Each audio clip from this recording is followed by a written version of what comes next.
Please, everybody have a seat. Salve. Once again, I want to welcome Prime Minister Renzi and his delegation back to the White House. As we all saw this morning, Matteo's English is much better than my Italian. Michelle and I are looking forward to hosting Matteo and Agnese at tonight's state dinner.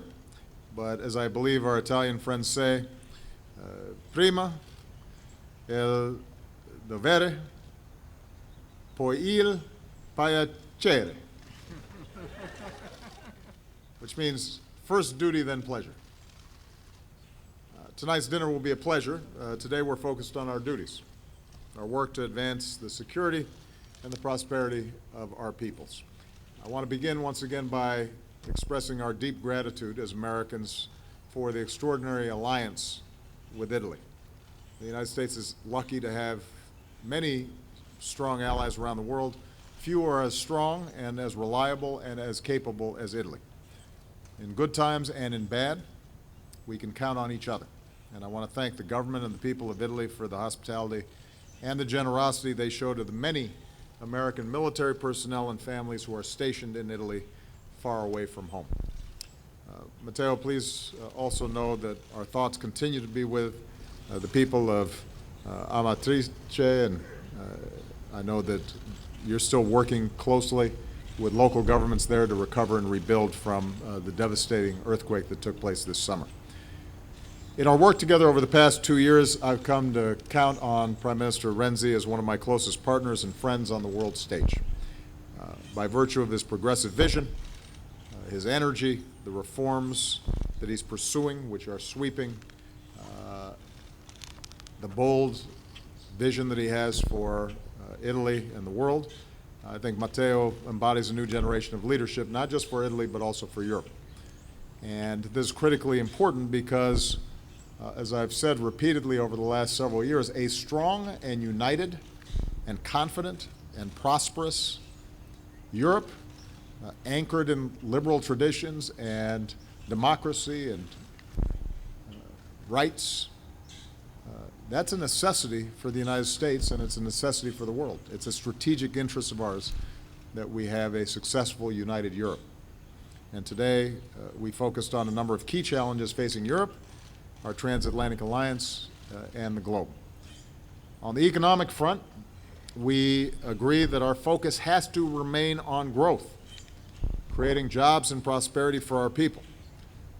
Matteo's been pursuing some very bold economic reforms, structural reforms in Italy that are not easy, that are often resisted by existing institutions and inertia.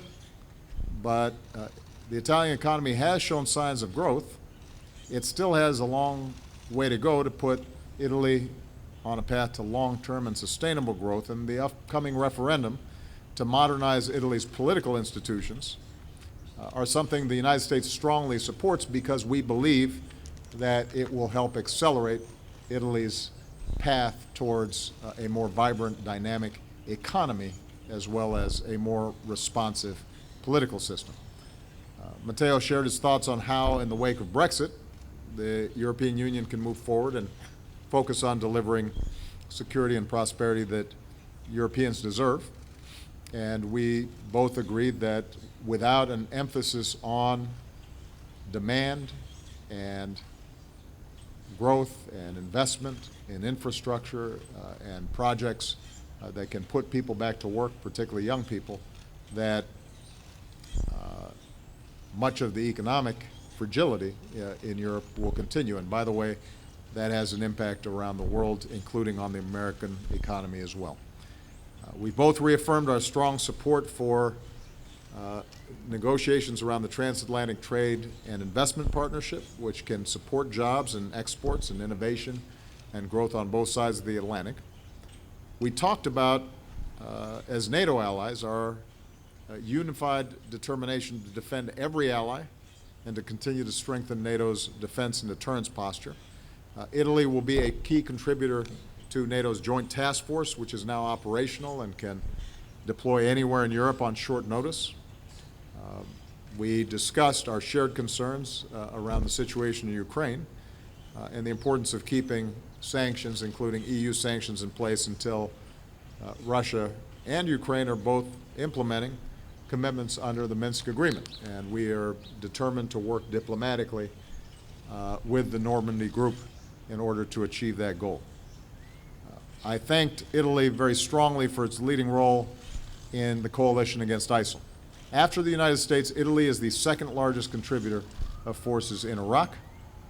Italian forces are helping to stabilize cities through its training of police after they are liberated from ISIL.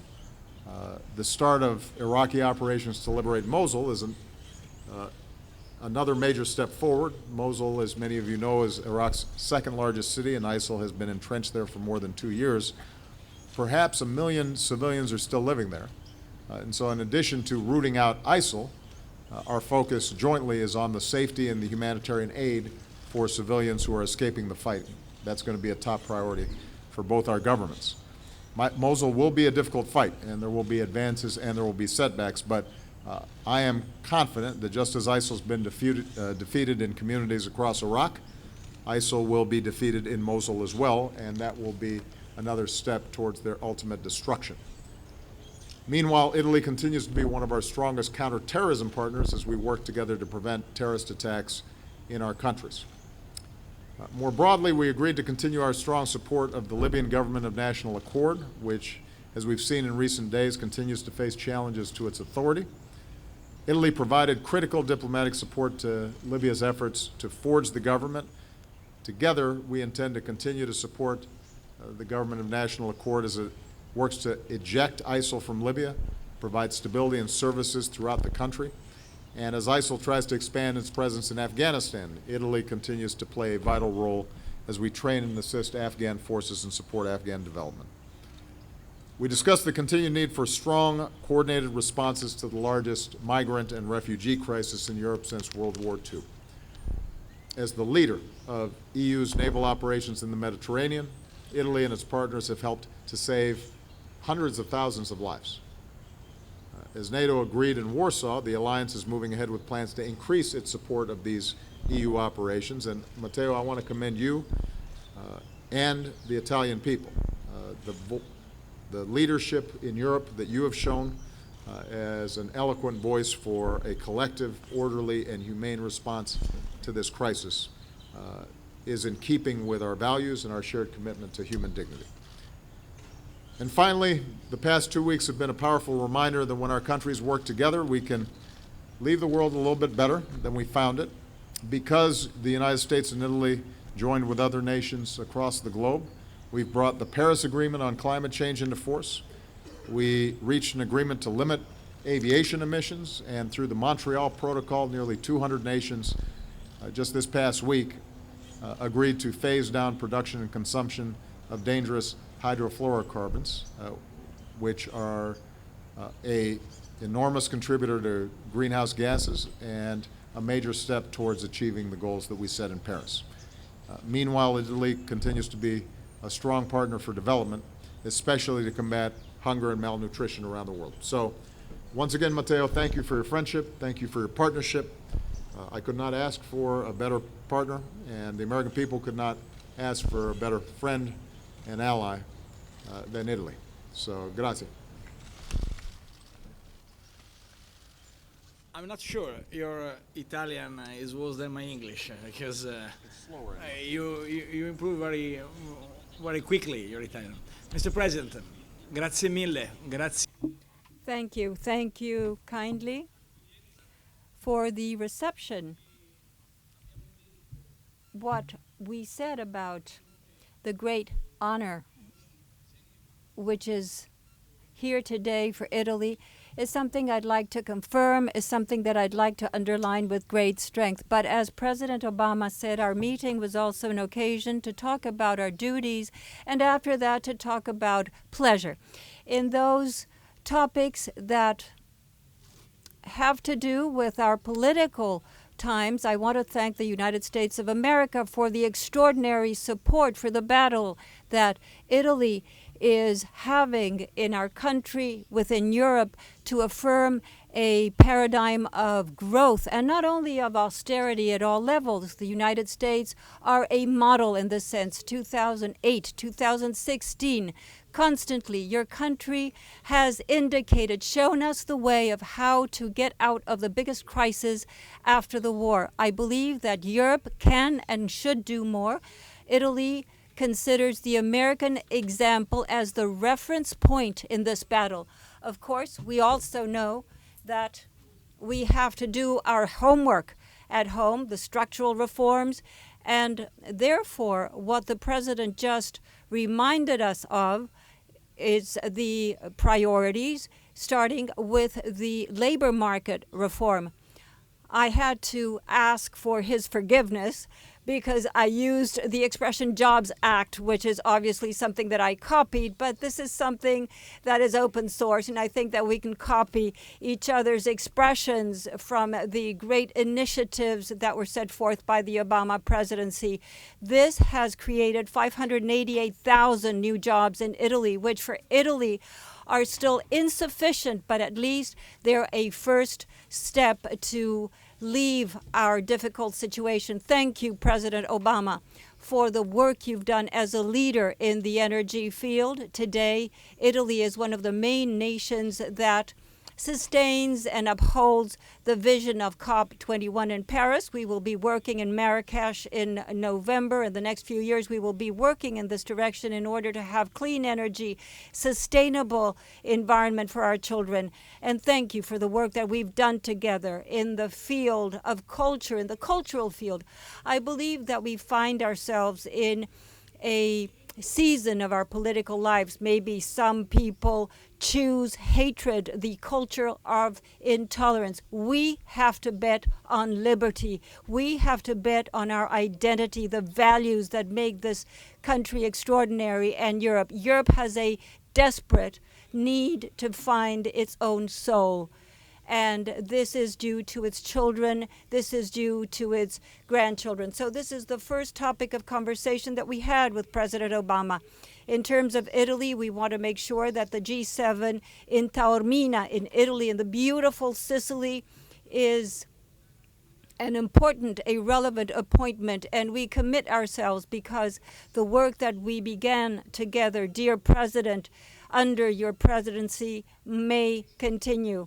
The legacy of President Obama will not only remain in the United States. This has to be absolutely clear and absolutely loud. It will involve the Europe, and we feel totally committed in this direction. And finally, before I talk about international policies, I want to tell you that we thank you for remembering Amatrice. Amatrice is a small village in the center of Italy which has been affected by a dramatic earthquake. It's also the town where pasta alla matriciana was born. This is one of the typical products of Italy. And so this small community in Amatrice that had so many dead has not left its courage. Dear President, when you come to visit Italy in the next few months, I believe that we will want you to taste, thanks to the cooks in Amatrice, one of the best pastas that you have ever tried in your life, particularly pasta alla matriciana. I think that this is a way of saying to this community, a community that has been folded by this terrible tragedy, that food can be an element of identity in the future.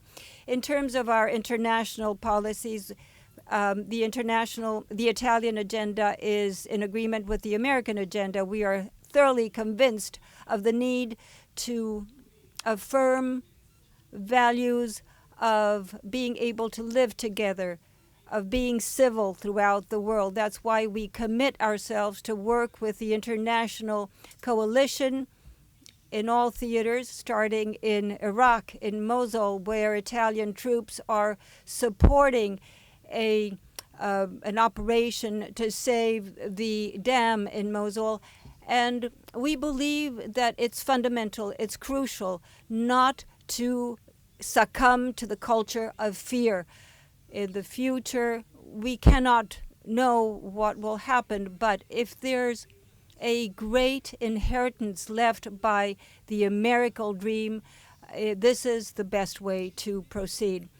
Recently, a lot has been said about innovation and technology, and this has made people think that the future is a threat. I am completely convinced that in Italy and the United States we can help the new generations to think of the future not only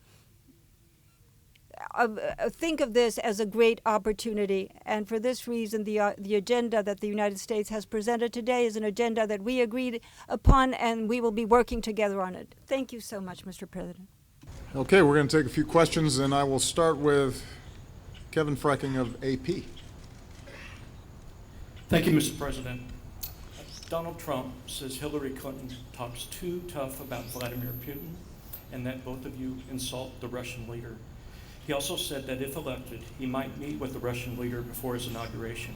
What do you think of Trump's approach to Putin, and how would it affect America's interest on the international stage? Secondly, I can still hear. Secondly, does it distress you that folks at the FBI and State Department talked about the proper level of classification of emails that were on Secretary Clinton's server? Would you acknowledge the appearance of impropriety, and should State Department officials look into this further? And for Prime Minister Renzi, with the critical governing referendum happening soon in your country, what would passage mean for your ability to lead that country? And what would failure mean to your political future, as well as to Italy's role in the European Union? Well, I'm going to be a little more subdued in my discussions of the Republican nominee in this context than I might be on the campaign trail. But let me just speak broadly about Russia. When I came into office, Russia, under the previous administration, had invaded parts of Georgia, had created a frozen conflict there. There was a new president, and we tried to initiate a more constructive path with respect to U.S.-Russia relations. And I think we showed Russia plenty of respect, acknowledging enormous differences and different values, but also trying to find ways in which we could cooperate together. We initiated the new START treaty. We assisted Russia with respect to its ascension to the WTO. We worked on some common international challenges together. And when the previous president was replaced with Mr. Putin, I met with him, and we discussed again ways in which we could constructively work together. The challenge that we've had with Russia is very much centered on Russian aggression in some very particular areas around the world. In Ukraine, where they have engaged in similar conduct to what they did in Georgia. And even there, we've tried to broker and work with the Europeans to broker a Minsk agreement that would peacefully resolve those issues. In Syria, one of my earliest meetings with Putin was to suggest to him that if Assad stayed in power, given the brutality with which he had treated his own people, you would see a civil war that would not be good for the Syrians, certainly, but would not be good for the world anywhere. Rather than to work with us to try to solve the problem, he doubled down on his support for Assad, and we know the situation that exists there. So any characterization that somehow we have improperly challenged Russian aggression or have somehow tried to encroach on their legitimate interests is just wrong. And Mr. Trump's continued flattery of Mr. Putin and the degree to which he appears to model many of his policies and approaches to politics on Mr. Putin is unprecedented in American politics and is out of step with not just what Democrats think, but out of step with what up until the last few months almost every Republican thought, including some of the ones who are now endorsing Mr. Trump. So you'll have to explain to me how it is that some of the same leaders of the Republican Party who were constantly haranguing us for even talking to the Russians and who consistently took the most hawkish approaches to Russia, including Mr. Trump's selection for vice president, now reconcile their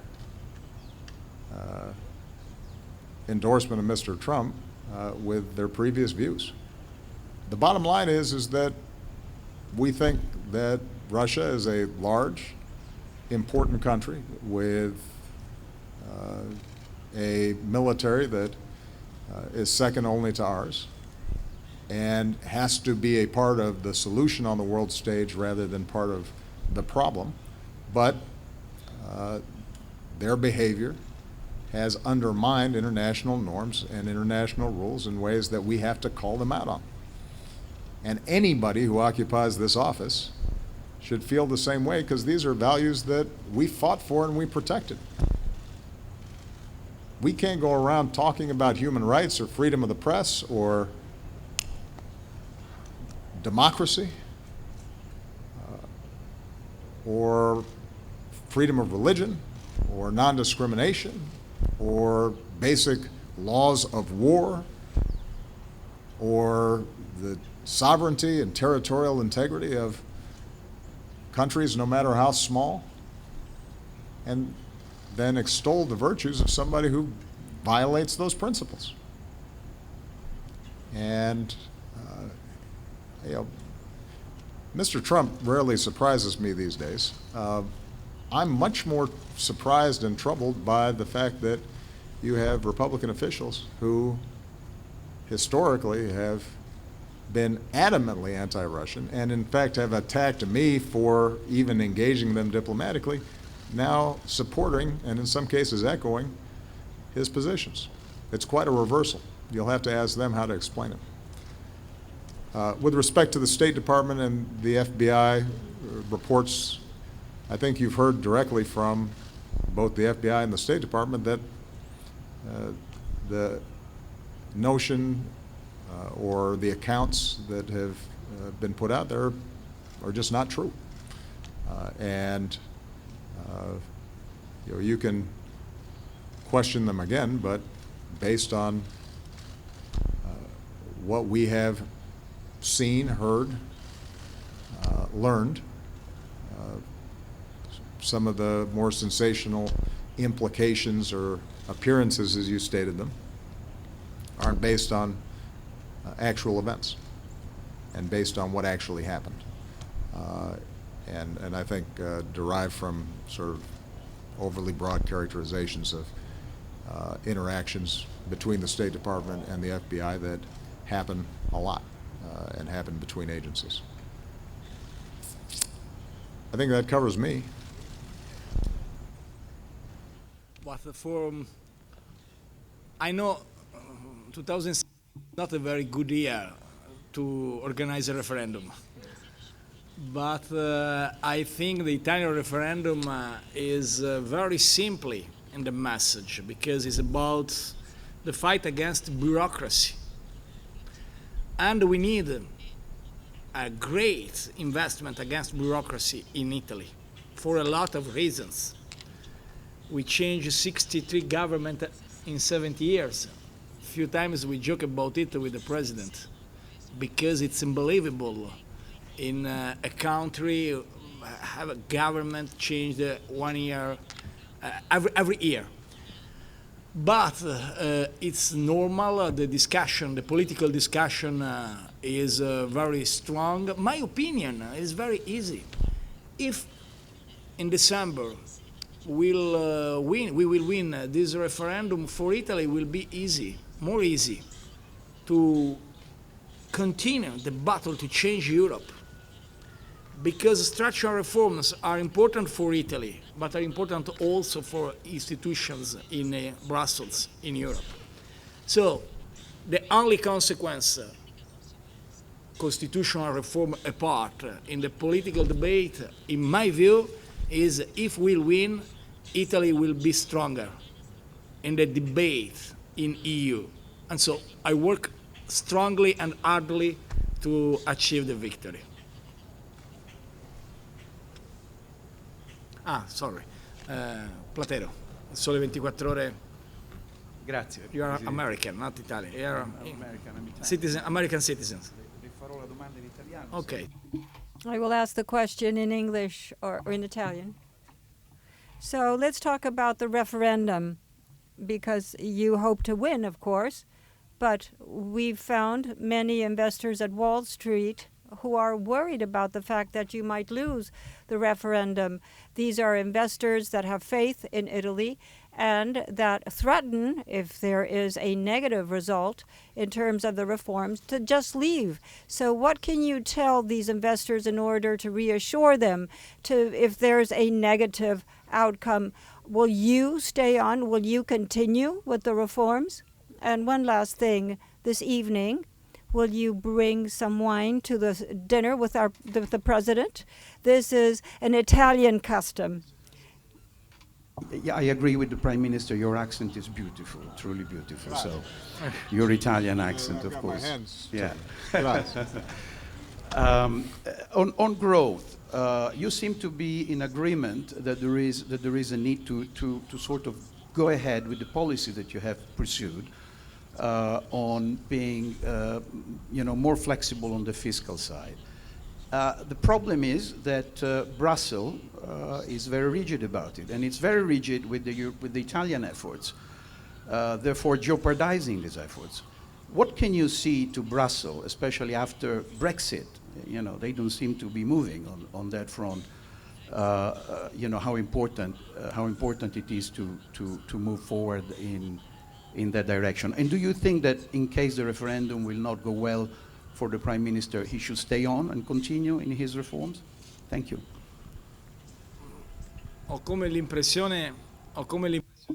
I have a feeling, and I think that rightly so, our American friends are a little bit more interested in November 8th than in the Italian vote on constitutional reform, and so are we, might I add. But in terms of what you were asking, very, very briefly, this is a time in which many investors throughout the world are coming back to invest in Italy. We're extremely happy about this. We're happy about the investments on innovation in terms of technology. Apple is investing in Naples. Amazon is going to open an artificial intelligence center in Turin. So for the entire economic and financial world, well, they're starting to see Italy as an area in which to create opportunities and business. Therefore, open doors. I don't believe that there will be any major disasters if the no wins at the referendum. But in order to have no doubts, I'd rather win the referendum. I'll do everything I can. Due to this atavistic doubt will not be able to come about. But what is fundamental, what is true, is that the message goes through. This referendum does not have to do with the great world events, the great world issues. Very simply, do you want to simplify the institutional system in Italy, giving greater stability and certain times in which to have greater stability? This is something to simplify things in our country. And based on the question that was asked to the President on Europe, we do respect the European rules, and we're totally inside the European rules. Although sometimes we do this half-heartedly. We'd like to do things differently, but so long as rules don't change, we will respect them, because Italy has made of its reputation one of the key words in its mandate. We work to change them, but if they're there, we are going to respect them. Now, what will happen within the next few months will be seen as a great singer. Italian singer says, we will discover this by living. So I'm almost certain that the yes will win, so you will have no grounds to ask this question. You know, during the course of my presidency, I have had repeated conversations with Brussels, with Angela, with Francois, and others around how we could most effectively recover from the crisis of 2007, 2008. It is fair to say that we have made more progress more quickly. And what I've tried to point out was the reason we were able to make progress was we focused very early on in providing a large infusion of demand through our fiscal policies, rebuilding roads, bridges, investing in schools, teachers, clean energy, putting people back to work, tax cuts, put money into pockets of consumers, saving the auto industry. But then also, what was very important was quickly trying to fix the banks and infusing capital and making sure they were more stable, more transparent, and would attract confidence so that the financial system was working again. And look, I'm proud of our economic track record. We have grown faster and created more jobs. And this past year, seen incomes rise and poverty fall more quickly than a lot of our counterparts in Europe. Now, I recognize that Europe is a more complicated collection of states, and it's more difficult to move. And some are in the Eurozone, and some are not. And so I don't expect that everything we've done can immediately translate to Europe. And there's some parts of what Europe does that we could learn from, in terms of the social safety net, for example. But what I do know is that given the very slow growth that's taken place in Europe, or contraction, over what is almost a decade now, you have a generation of European youth who are not attaching themselves to the labor market fast enough. And if you don't reverse some of those trends, then it becomes a generational loss of an income, of wealth, of economic dynamism. And now that countries like Italy and others have made real progress on their finances and their deficits, and there's more market confidence in their position, now would be a good time, I believe, to refocus attention on growth and making investments, because one of the reasons that we've been able to cut our deficits by 2/3 is not simply because we cut spending by 2/3, we disciplined spending, but we also grew fast enough that more revenue came in, and that's one of the best ways for you to arrive at a sound fiscal position. And monetary policy alone is not sufficient. I think Mario Draghi and the European Central Bank have done good work trying to maintain a positive trajectory in Europe, but ultimately there's only so much monetary policy can do if it's not combined with fiscal policy. And my hope would be that Matteo's right. Italy has been true to its word in Europe and met its obligations, but my hope would be the debate broadens as Europe moves forward around how to grow more quickly, put more people back to work, see incomes rise, create a greater sense of momentum and optimism, because I do believe that there is a connection between stagnation and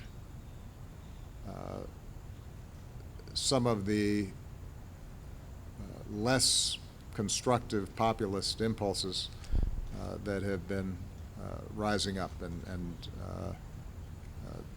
those trend lines about Europe do concern me, because if you look at the European experiment over the last 40 years, I said this in Hanover, there's probably been no group of people who've enjoyed more prosperity and more peace over the last several decades than a united Europe. If it begins now splintering because their sense is the global capitals and elites are not attentive to the ordinary concerns of people, that would be a tragedy. And my hope is that that discussion, led by Matteo and others, will continue. And by the way, yes, I think if I won't weigh in on the referendum, but the reforms Matteo's initiating, certainly on the economic side, are the right ones. And in a global, internet-driven world, governments have to be able to move fast and quickly and transparently. So I am rooting for success, but I think you should hang around for a while no matter what.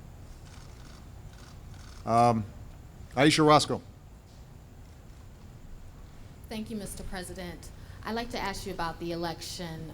Donald Trump is telling his supporters that the election is rigged and asking them to monitor certain areas on Election Day. How concerned are you about the potential for violence? And what about after Election Day? Are you worried the results of the election may be distrusted? And for Prime Minister Renzi, the offensive in Mosul has begun. Are you concerned about what happens after liberation? And Mr. President, if you want to weigh in on that as well, I do. appreciate it. Thanks. Okay.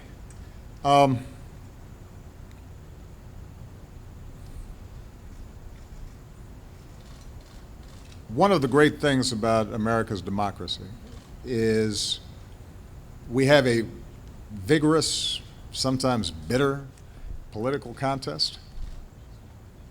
And when it's done, historically, regardless of party,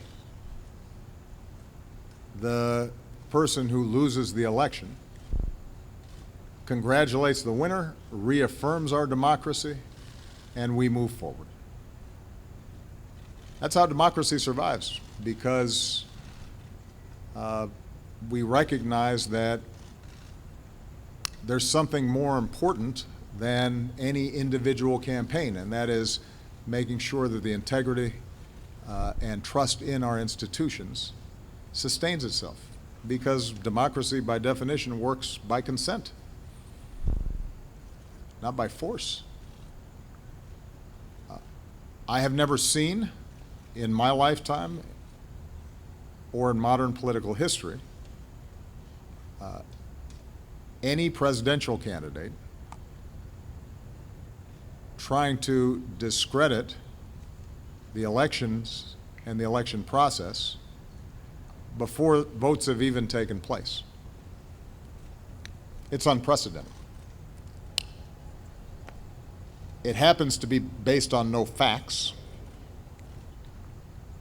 Every expert, regardless of political party, regardless of ideology, conservative or liberal, who has ever examined these issues in a serious way will tell you that instances of significant voter fraud are not to be found, that, keep in mind, elections are run by state and local officials, which means that there are places like Florida, for example, where you've got a Republican governor who's a Republican appointees are going to be running and monitoring a whole bunch of these election sites. The notion that somehow if Mr. Trump loses Florida, it's because of those people that you have to watch out for, that is both irresponsible, and by the way, doesn't really show the kind of leadership and toughness that you'd want out of a president. If you start whining before the game's even over, if whenever things are going badly for you and you lose, you start blaming somebody else, then you don't have what it takes to be in this job. Because there are a lot of times when things don't go our way or my way. That's okay. You fight through it. You work through it. You try to accomplish your goals. But the larger point that I want to emphasize here is that there is no serious person out there who would suggest somehow that you could even rig America's elections, in part because they're so decentralized and the numbers of votes involved. There's no evidence that that has happened in the past or that there are instances in which that will happen this time. And so I'd advise Mr. Trump to stop whining and go try to make his case to get votes. And if he got the most votes, then it would be my expectation of Hillary Clinton to offer a gracious concession speech and pledge to work with him in order to make sure that the American people benefit from an effective government. And it would be my job to welcome Mr. Trump, regardless of what he said about me or my differences with him on my opinions, and escort him over to the Capitol, in which there would be a peaceful transfer of power. That's what Americans do. That's why America's already great. One way of weakening America and making it less great is if you start betraying those basic American traditions that have been bipartisan and have helped to hold together this democracy now for well over 2 centuries. With respect to Mosul, we are seeing the Iraqi forces, with the support of the coalition that includes the United States and Italy and other nations, moving forward and encircling Mosul. The intention is to drive ISIL out of what was its first major urban stronghold and what continues to be one of the key organizational and logistical and leadership hubs for ISIL. I'm confident that we can succeed, although it's going to be a tough fight and a difficult fight. It is Iraqis who are doing the fighting, and they are performing effectively and bravely and taking on significant casualties. There will be ups and downs in this process, but my expectation is that ultimately it will be successful. And this will be, I think, a key milestone in what I committed to doing when ISIL first emerged, which was we were going to roll them back, and we are going to ultimately drive them out of population centers, and we will destroy them and defeat them so that they are not in a position to carry out terrorist attacks against our peoples or our friends and allies, or against innocent people inside of Iraq and Syria. And we've seen just steady progress on this front. Now, you ask a very important question, which is, if in fact we are successful, how do we deal with what could be a humanitarian crisis? Because ISIL, when it occupies these territories, it bleeds them dry. It feeds off them. It oppresses the local populations. It's not very good at governance. And so just basic functions like electricity or water start running down. People are fleeing from their homes. There will be significant displacement. This has all been part of the coalition planning process in conjunction with the United Nations, in conjunction with major aid organizations. And so we have put together plans and infrastructure for dealing with a potential humanitarian crisis that are as extensive as the military plans. That doesn't mean that we don't have to pay attention to it, and executing will be difficult. It's going to still be a tough environment to operate under, and no doubt there will be instances where we see some heartbreaking situations if, in fact, large numbers of people flee. It's hard when you leave your home. It's hard when you leave your home and you already didn't have a lot because you were living under an oppressive, barbarous regime. It's hard to leave your home in a war zone. So it's not something that I expect will be easy, but I think it perhaps hasn't been publicized enough, at least in the American press, the degree of planning and assets and resources that we're devoting to this very important problem. Because if we aren't successful in helping ordinary people as they're fleeing from ISIL, then that makes us vulnerable to seeing ISIL return and feeding on the resentments in the aftermath of Mosul being liberated. And so there's a strategic as well as humanitarian interest in us getting that right. Okay. I think about Mosul, the considerations of President are very clear. For Italian side, we are particularly committed about dam. There is a dam, a dangerous dam, and we support an Italian company who work to restore the dam because it could be a great problem for the population. And for the rest, we are totally engaged with the rest of coalition to ensure to the Iraqi people the possibility to have a future. And let me be very great to the Italian army, particularly Italian Carabinieri, who provide in this country to learning the local police. So we are not worried for the future if we will bring Mosul, because we think soon or later we will destroy Daesh. And the reconstruction and the rebuilding will be a priority for every member of the international community. Italy is engaged and work with the United States and the other alliance. Last. Prego, l'ultima. Last, okay. Thank you, Mr. President. In italiano, anzi in inglese. The Mediterranean represents a geopolitical priority for Italy, mainly because of the constant flow of migrants. And is there a common strategies on this and a common strategies on Libya? And can Italy act as a bridge between Europe and Africa? And how American administration can help the efforts of the Italian government? Because Europe sometimes leave alone Italy to face the challenge. Thank you. Per il TG1 rispondo. I'm going to answer in Italian for the first channel, TG1. Obviously, our position is always the same one. Europe has to be more convinced and look toward Africa with more conviction. And from this stance, we can't go every time to ask for help to the United States without doing our part. The United States are busy in all the international theaters.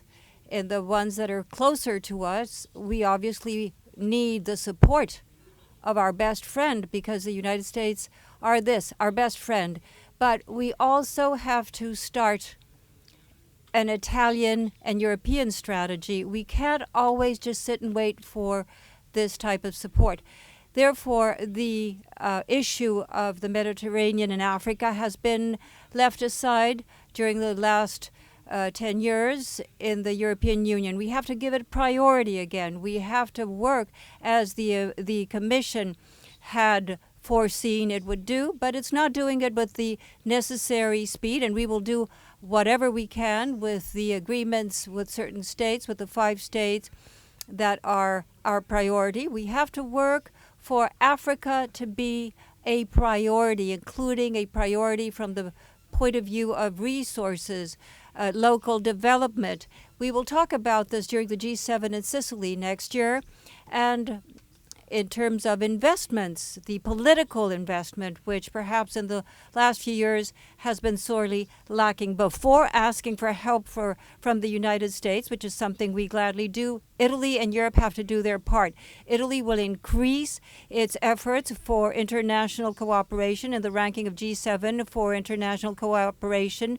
We were the last in the classification, the seventh in the position in the list of 7. It's not a good position, but we will reach the 4th place in the ranking in terms of GDP, which each of us proposes. So we have an increase in terms of the money in international cooperation, in funds, and in terms of Libya, you know that we are working. We want to stabilize the government. We want to make sure that there is a block of all these brothers and sisters that leave their country. Every time they go to sea, they risk dying. We're happy and we're very proud to help save lives, but the ocean is one of the worst places to do that. But we don't want the Mediterranean to become a cemetery, so we have to have a long-term strategy. We spoke about this, and we have to have short-term strategies as well. We're very proud of what we're doing, but we know that this method cannot go on forever. We cannot think of being in charge by ourselves of all the problems of Libya and Africa. And from this stance, on Thursday and Friday at the European Council, we will talk about this. Extensive topic of conversation. Let me just make a few points. Number one, it is a strategic interest of the United States to make sure that the migration crisis that's been taking place in Europe is solved. It's a strategic interest because of the terrible loss of life that we see as people attempt to reach Europe, but also because of the distorting effects that it can have on European politics if the sense is that the influx of migration is disorderly, chaotic, and overwhelms European countries. And so we are deeply committed in Europe's success in resolving this issue effectively. Now, obviously there are a lot of contributors to it. So we are very focused on strengthening the government of national accord, as I indicated. And Secretary John Kerry and others are working with his counterparts on a multilateral basis to strengthen the government of national accord, resolve tensions that exist between the different portions of Libya, and then to be able to invest and build in their capacity to control their borders and their waterways, because if we don't have a partner on the other side of the ocean, it's going to continue to be a problem. That's point number one. Point number two, we are deeply appreciative of the generosity and humanitarian impulses of the Italian people in rescuing so many people through Operation Sophia. What we did in Warsaw during the NATO meeting was to indicate that although that is primarily a EU mission, NATO and the United States and our naval assets are prepared to assist in a robust way where appropriate. And it's just a matter of coordinating with Europe to find out, and Italy and other countries, what it is that you need. We will help. The same way that we do with respect to helping to enforce the agreement between Turkey and the European Union on that portion, that body of water. The third point, as Matteo pointed out, is more long-term, and that is trying to help these countries that are having difficulties, where people feel either unstable, insecure, or just hungry and in search of opportunity. How do we help them develop in such a way where people feel that they can succeed and raise their families without fleeing to more developed countries? That is a longer-term proposition, but we have to begin to make the investments now. I mentioned to Matteo, we have obviously different issues with respect to migration, and net migration into this country has actually been flat. In some cases even decreased, or we've seen reverse flows, particularly with respect to Mexico. But one area where we have seen a big spike over the last several years is actually from the smaller countries in Central America, where the economy is doing poorly, agriculture is done poorly in part because of changing weather patterns, violence brought on by narco traffickers. So Vice President Biden, I gave him the charge of working with those countries to come up with a development plan. Congress, on a bipartisan basis, supported us putting more money into these countries for development, more effective policing, dealing with fighting the narco traffickers in a more effective way, investing in young people. But that's not going to happen overnight. That will be a decade-long process potentially. In the meantime, we insist that those countries cooperate with us to send a message to their populations that it is a dangerous trip to reach the United States, and if you get here, you're likely to be turned back, to try to discourage this dangerous passage, but also to try to undermine the human traffickers who are preying on the desperation of these people to make money.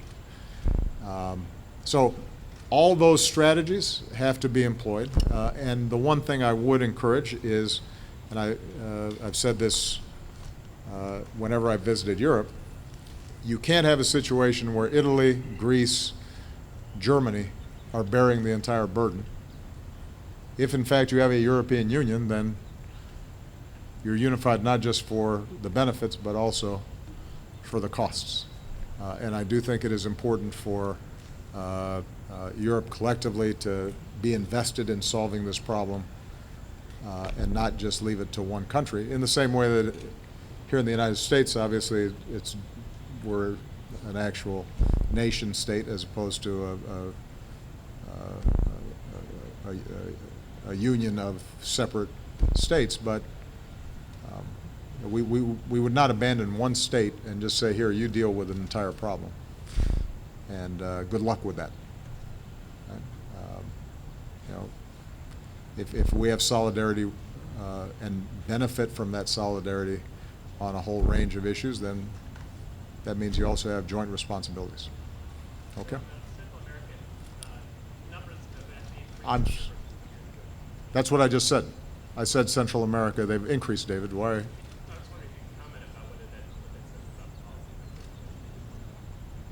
No, actually, David, they spiked heavily in 2014, went down significantly in 2015, have gone back up this year in part because there's still desperation in Central America, but are still not at the levels they were in 2014. But I appreciate you shouting out a question, since I'm sure there are a lot of other colleagues of yours who would want to do the same. Thank you very much, everybody. Appreciate it.